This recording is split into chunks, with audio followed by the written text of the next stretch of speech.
माता पिता ने बेटा बेटी को जन्म दिया है, पालन पोषण किया है, शिक्षा दिलाई, सुसंस्कारित किया है, ये तो माँ बाप की न्याययुक्त आशा है। लेकिन आज मैं निवेदन कर देना चाहता हूँ, भगवान शिव के चरणों में बैठ करके इस न्याययुक्त आशा को भी आज छोड़ दीजिए। इस न्याययुक्त आशा को भी यहीं छोड़ के जाना क्यों? अगर आपके नसीब में, आपके भाग्य में, आपके प्रारब्ध में संतान का सुख है तो दुनिया की कोई शक्ति उस सुख से आपको वंचित नहीं कर सकती है। और अगर आपके नसीब में, आपके भाग्य में, आपके प्रारब्ध में संतान का सुख नहीं तो अरविंद मिश्रा कोई ताकत वो सुख दिला नहीं सकती। तो जरा विचार करो, आशा करने से क्या फायदा? अगर आपके नसीब में संतान का सुख है तो कोई बाधक नहीं बन सकता नागेंद्र तिवारी। और अगर आपके नसीब में, भाग्य में संतान का सुख नहीं, माताओं बहनों, कोई सुख नहीं दिला सकता, तो आशा करने से क्या फायदा? परम भागवत सुखदेव जी महाराज राजा परीक्षित को मां जाह्नवी के किनारे अमृत पान करा रहे हैं और सुखदेव जी महाराज ने कहा, अरविंद तिवारी, आशा ही परमम दुखम नैराश्यम परमम सुखम यथा संचिद कांतासाम सुखम सुस्वाप पिंगला। सुखदेव जी महाराज कहते हैं, सुनो राजन, इस जीव ने संसार से आशा कर ली, वहीं से इसका दुख का आरंभ हो गया। और नैराश्यम परमम सुखम, अगर संसार के प्रति नैराश्यता का भाव हो जाए ना, वहीं से सुख आरंभ हो जाएगा। और आर्यन तिवारी बड़े ढंग से समझाने का प्रयास किया सुखदेव जी महाराज ने, यथा संचिद कांतासाम सुखम सुस्वाप पिंगला।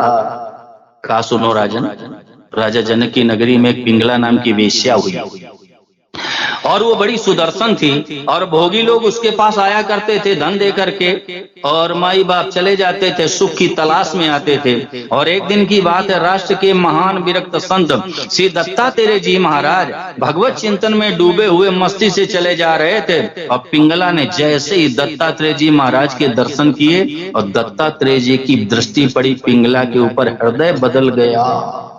एक बात कहूं प्रदीप मिश्रा, अगर सच्चे संत के दर्शन हो जाएं और सच्चे संत की दृष्टि पड़ जाए तो मनुष्य का हृदय बदल जाए, जीवन बदल जाए। आज पिंगला का भी हृदय बदल गया और मन में क्या भाव हुआ, ये मैंने क्या कर डाला, जो हमारे पास सुख की तलाश में आते हैं और मैंने उनसे सुख की आशा कर ली। नहीं नहीं, ये काम मैं आज से कभी नहीं करूंगी। शास्त्र कहता है, यथा संचिद कांतासाम सुखम तो सुख, और नहीं तो रात भर जगती रही। आज तो कोई आया ही नहीं, आज तो कोई नहीं आया।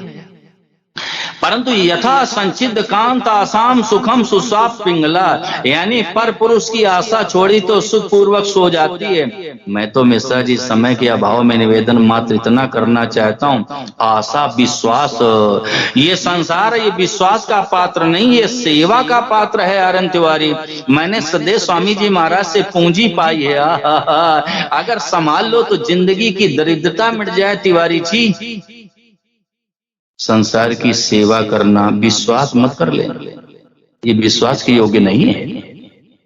अरे जो गिरगिट की तरीके से रंग बदल रहा है, सम्यक प्रकारेण सरतीति संसारा, यानी निरंतर नाश के प्रवाह में प्रवाहित हो रहा है। अगर उस संसार का हम विश्वास करेंगे तो हमारे हाथ में क्या आएगा? विश्वास के योग्य केवल भगवान है। अगर किसी पर विश्वास किया जा सकता तो वो है परमात्मा। संसार विश्वास का पात्र नहीं, संसार सेवा का पात्र है। और एक बात कह दूं, ये संसार के लोग हैं, सब सेवा चाहते हैं। अगर आप सेवा नहीं करोगे, आपसे कोई राजी नहीं होगा। अगर आप लोगों का विश्वास ना हो, आज चौथा दिन चल रहा है, आगामी केवल 3 दिन बचे हुए हैं से आप आगे करके देख लो। अगर सेवा नहीं करोगे, आपसे कोई राजी नहीं होगा, और सेवा कर दो तो सब प्रसन्न हो गए। तो हमारे सदैव स्वामी जी महाराज कहते थे, नागेंद्र तिवारी, ये घर के लोग हैं ना, घर के लोग, परिवार के लोग, कुटुंब के लोग, ये सब सेवा चाहते हैं। तो महाराज जी कहते थे, सेवा करके इनसे पिंड छुड़ाओ, सेवा करके इनसे पिंड छुड़ा लो। कैसे पिंड छुड़ाना है? महाराज जी समझाया करते थे कि जैसे माताएं बहनें बैठी हैं ना, अब ये घर में बर्तन मल रही होती हैं और इनका नन्हा सा बालक है घर के बाहर खेलता है और अचानक घर के अंदर आ गया और माँ तो बर्तन मल रही है, और उसी समय माँ की पीठ में चढ़ जाता है बच्चा और नीचे उतर के अच्युत बेटे खड़ा हो जाता है और बार बार माँ से कहता, मम्मा मेरे को लड्डू दे, मम्मा मेरे को लड्डू दे। तो माँ कहती, जा पहले खेल के आ। और दो बालक जिद्दी होता है, वो दोबारा माँ की पीठ में चढ़ता है और नीचे उतर के खड़ा हो जाता, साड़ी के पल्लू को दांत में दबा के बार बार खींचता है और बार बार कहता मम्मा मेरे को लड्डू दे, माँ मेरे को लड्डू दे। माँ समझ जाती ये मानने वाला नहीं है, जल्दी जल्दी हाथ धोती है। कुछ काला तो हाथों का छूट गया और कुछ लगा रह गया हाथों में, और जहां लड्डू रखे होते हैं झटके से जाती ऐसे लेके कहती ले मर, क्यों ये मेरा पिंड छोड़ दे, ये घर के बाहर चला जाए, मैं गृह कार्य में लग जाऊं। तो महापुरुषों ने कहा कि जैसे माँ ने विचार किया है मेरा पिंड छोड़ दे, घर के बाहर चला जाए, मैं गृह कार्य में संलग्न हो जाऊं, इसी तरह से ये परिवार के लोग, कौटुंबिक जन है, घर के सदस्य हैं, सब सेवा चाहते सुरेश, इनकी सेवा करके इनसे पिंड छुड़ाओ।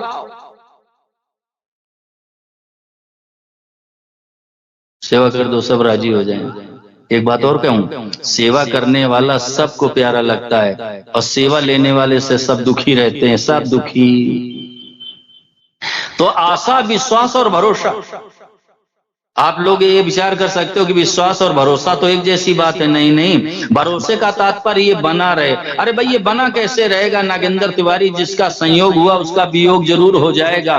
तो ये विभाग अलग है माताओं बहनों, ये डिपार्ट ही अलग अलग है। ये सांसारिक संयोग का विभाग है, तो जिससे हमारा संयोग हुआ उसका वियोग जरूर हो जाएगा। तो क्या करो, सबसे हिलमिल चालिए, नदी नाव संयोग, सबके साथ में उनके सुख के लिए व्यवहार करना, उनके हित के लिए व्यवहार करना। लेकिन आज सूत्र लेके जाना, तीन चीजें छोड़ देना, आशा, विश्वास और भरोसा। अभी मुक्त हो गए, अभी अभी अभी। और एक बात कहूं, भगवान से हम सभी का योग है और योग का वियोग कभी संभव ही नहीं है। मैंने एक दिन निवेदन किया था, दोबारा सुन लो। परमात्मा सदैव हमारे साथ में रहते हैं और हम सदा भगवान के साथ में रहते हैं। हम नरक में चले जाएं भगवान साथ में रहेंगे, हम स्वर्ग चले जाएं परमात्मा साथ में रहेंगे, हम 84 लाख योनियों में चले जाएं ठाकुर जी साथ में रहेंगे। नागेंद्र तिवारी मेरी तरफ आंखें करो, अगर हम नाली के कीड़े बन जाएं, कीड़े, तो भी भगवान साथ, तो भी रहेंगे, तो भी रहेंगे। भगवान के बिना जीव की सत्ता नहीं है। तो जीव हमेशा भगवान के साथ में रहता, भगवान सदा जीव के साथ में रहते हैं। लेकिन एक गहरी बात की तरफ दृष्टि ले चलना चाहता हूं आपकी आर्यन तिवारी। जीव को भगवान ने स्वतंत्र बना, स्वतंत्र, अपने समान बना दिया। क्यों अपने समान बना दिया? क्योंकि भगवान को खेल करना था। और आप लोग यहाँ पढ़े लिखे बैठे हुए हो, जरा विचार करो, अगर खिलाड़ियों में समानता नहीं होगी तो खेल हो सकता है क्या?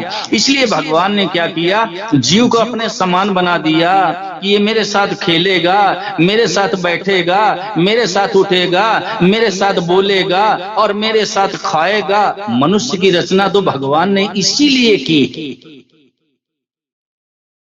तो भगवान ने इसको बना दिया स्वतंत्र।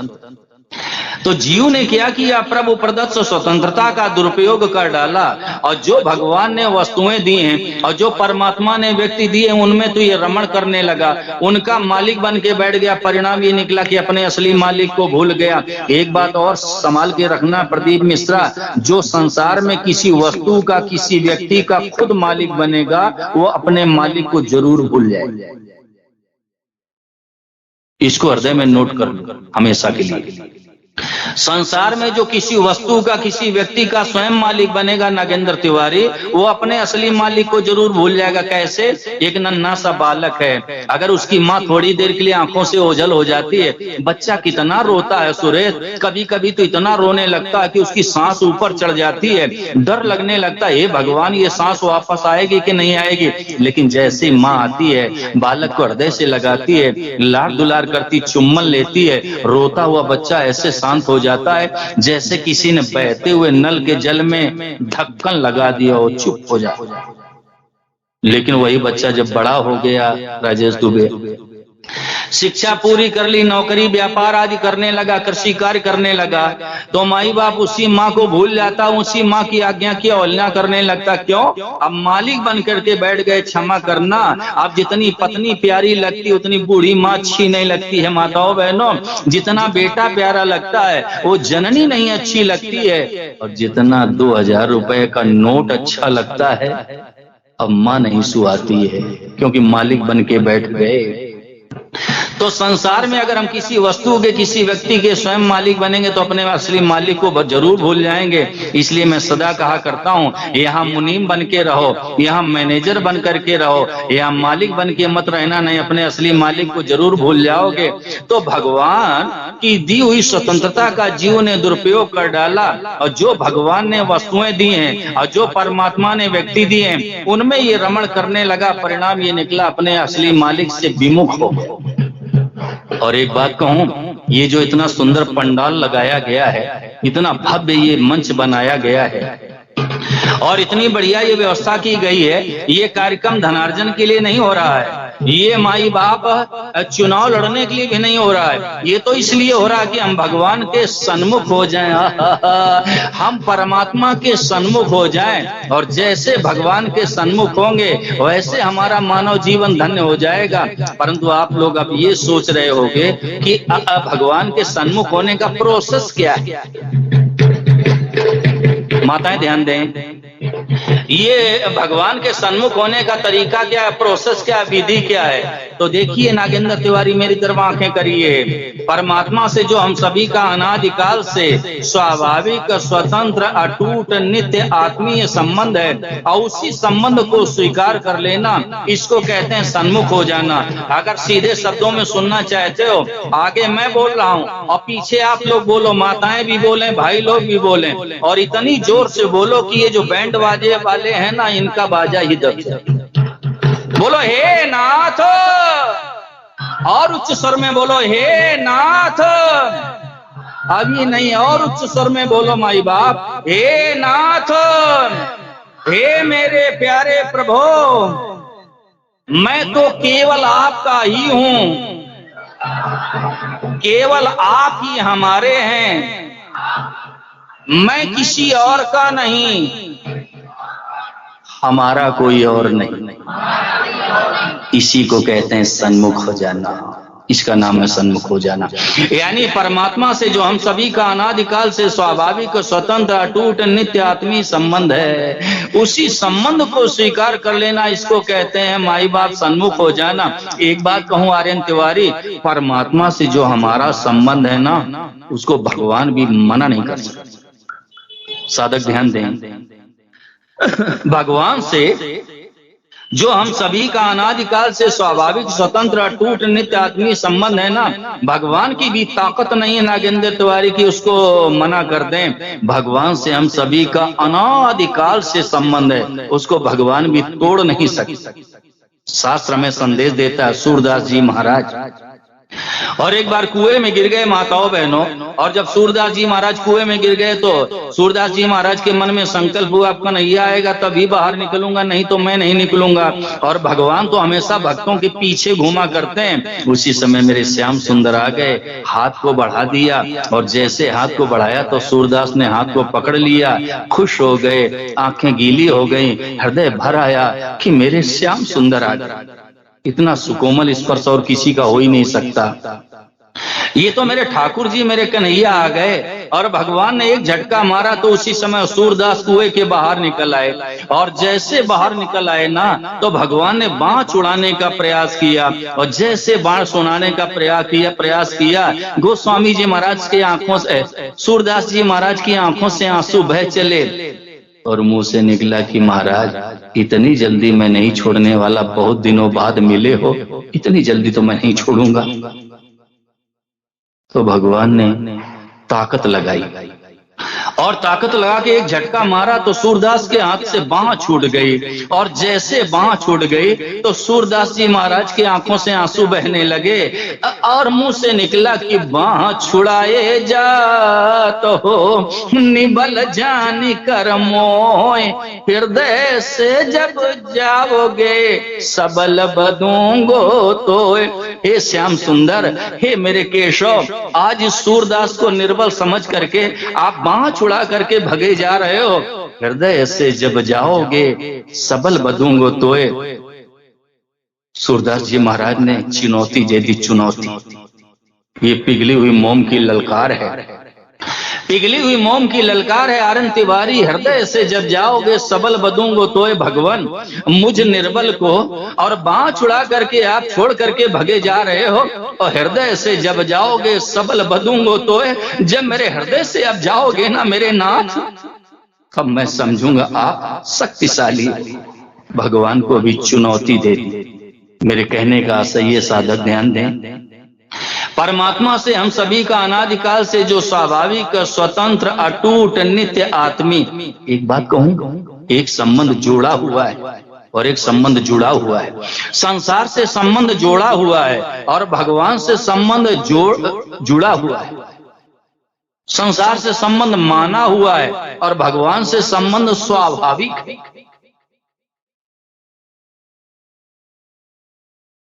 100 साल पहले पत्नी से संबंध था नहीं और 100 साल के बाद रहेगा नहीं। और एक बात कह दूं, अभी भी निरंतर टूट रहा है। हाँ, आप कहोगे महाराज कैसे? जैसे एक नवयुवक है, नवयुवती है, और जब उनका विवाह होता है कितने आनंदित रहते हैं, कितने प्रफुल्लित रहते हैं, एक दूसरे के बिना भोजन नहीं करते, एक दूसरे से बिना बात किए चैन नहीं पड़ती है, एक दूसरे के बिना रहा नहीं जाता है। लेकिन माई बाप समय गुजरता है ना, क्षमा करना, बूढ़ी बूढ़ी माताएं कभी कभी कहने लगती हैं अब ये बूढ़ा मर जाए तो ठीक रहे। लो अब वो कहाँ चला गया आकर्षण, अब ये मर जाए तो ठीक रहे। संसार का संबंध ढीला हो रहा है क्योंकि माना हुआ संबंध है। और माना हुआ संबंध कैसे टूटता? आरन तिवारी सूत्र पर दृष्टि डालिए। आप सेवा कर दो, बदले में कुछ भी ना चाहो, इतना कच्चा ऐसे छूट जाएगा, ऐसे ऐसे ऐसे टूट जाएगा। एक बात याद आ गई। एक बार ब्रह्मलीन सिद्धेश्वर स्वामी श्री शरणानंद जी महाराज के पास एक व्यक्ति पहुंच गया, आर्यन तिवारी ध्यान देना, और उसने कहा महाराज मुझे मेरे बेटे की बहुत याद आती। तो संत ने पूछा बेटा कहाँ है? कहा वो तो नानी के यहाँ है। और जैसे कहा वो तो नानी के यहाँ, तो संत के मुंह से निकला कि देखो जब जब बेटे की याद आवे, जब जब बेटे की याद आवे तो 50 रुपए का मनी ऑर्डर उसके नाम भेज देना। पुराने समय की बात है, माताओं बहनों 50 रुपए महत्व रखते थे अरविंद मिश्रा। और जैसे संत ने कहा कि जब बेटे की याद आवे तो 50 रुपए का मनी ऑर्डर भेज देना, उसी समय उसके मुंह से निकला कि महाराज ये कैसे संभव है कि जब जब बेटे की याद आवे तब तक 50 रुपए का मनी ऑर्डर भेज देना। तो संत ने लगाई फटकार, कहा सुन, फिर तेरे बाप भी उस बालक से ममता नहीं तोड़ सकते। तू सेवा तो करता नहीं है और मेरा मान करके बैठ गया। ये ममता कभी नहीं टूटेगी। आप लोग स्वयं विचार करो, बेटे की याद आवे और 50 रुपए का मनी ऑर्डर भेजना पड़े, माई बाप याद आएगी? मैं कहता हूं कभी नहीं आएगी। 50 रुपए का हर बार मनी ऑर्डर भेजना पड़े राजेश दुबे, कभी याद आएगी? कभी नहीं आएगी। इसलिए निवेदन कर रहा हूं कि संसार का संबंध माना हुआ है, ये जोड़ा हुआ है। 100 साल पहले था नहीं और 100 साल के बाद रहेगा नहीं। अभी भी टूट रहा है, ढीला हो रहा है। तो क्या करो, सेवा सबकी कर दो, बदले में कुछ भी ना चाहो, इतना कच्चा है ऐसे टूट जाए। लेकिन भगवान से संबंध स्वाभाविक है। परमात्मा भी चाहे तो उस संबंध को तोड़ नहीं सकते। तो भगवान से हम सभी का योग है और योग का वियोग कभी नहीं होगा। केवल हम भगवान से विमुख हो गए हैं, अब भगवान के सन्मुख हो गए। हे नाथ मैं तो आपका ही हूं, इतना कह दीजिए। एक बार कहने की जरूरत, बार बार नहीं। हे नाथ मैं तो आपका, बस बस। एक बात कहूं, भगवान के तो हम हैं ही। माने तो न माने तो, जाने तो न जाने तो, स्वीकार करें तो न करें तो, भगवान के तो हम ही। लेकिन आज स्वीकार कर लिया, आज मान लिया, दुखों का नाश संभव है। और नहीं मानोगे तो माई बाप दुख पाना पड़ेगा। तो आज सब भगवान के हो गए। आज कितना पवित्र दिन है, आज छठ का पावन पवित्र दिवस, और इस दिन आप लोगों ने स्वीकार कर लिया। मैं तो यहाँ तक कह देना चाहता हूं कि अगर कोई वाणी से भी कह गए कि हे नाथ मैं तो आपका, फिर भगवान उसका पीछे नहीं छोड़ते। एक बार कोई कह दे वाणी से, सच्चे हृदय से कि भगवान आपके सिवा मेरा दुनिया में कोई नहीं, मैं तो केवल आपका हूं, केवल आप ही मेरे अपने हैं माई बाप, इतना सुनते ही भगवान गदगद हो जाते हैं। भगवान जीव से इतना ही सुनना चाहते हैं कि जीव एक बार मुझे अपना कह दे। आप लौकिक दृष्टि से विचार करो, ये माताओं का स्वभाव होता है, नन्हे से बालक को गोद में लेटा लेती हैं और कभी कभी ऐसे ठुड्डी में हाथ मार के कहती हैं, बोल तू किसका बेटा है? तो बालक भी माँ की ठुड्डी में हाथ लगा के आर्यन तिवारी और भोलेपन से कह देता, मम्मा मैं तो आपका बेटा हूँ। और जैसे कहा मम्मा मैं तो आपका बेटा हूँ, माँ के नेत्र गीले हो जाते हैं, उसका हृदय भर आता है, बालक को सीने से लगा देती, लाड दुलार चुम्बन करती है, जैसे माँ को सारी दुनिया की संपत्ति मिल गई। एक जन्म की माँ, एक जन्म की माँ खुश हो गई। बालक ने क्या दे दिया माँ को, विचार करो। अरे बेटा तो माँ का है ही, लेकिन कहने के भाव से जैसे बालक ने कहा कि माँ मैं तो आपका बेटा हूँ, माँ गदगद हो जाती है, जैसे सारे संसार की आज उसको संपत्ति मिल गई हो। हृदय से लगाती है बच्चे को, आंखों में आंसू आ जाते हैं, गदगद हो जाती है। और भगवान तो अनंत जन्मों की माँ है। निगाही वासियों, एक बार कहो तो सही, हे नाथ मैं तो आपका हूँ।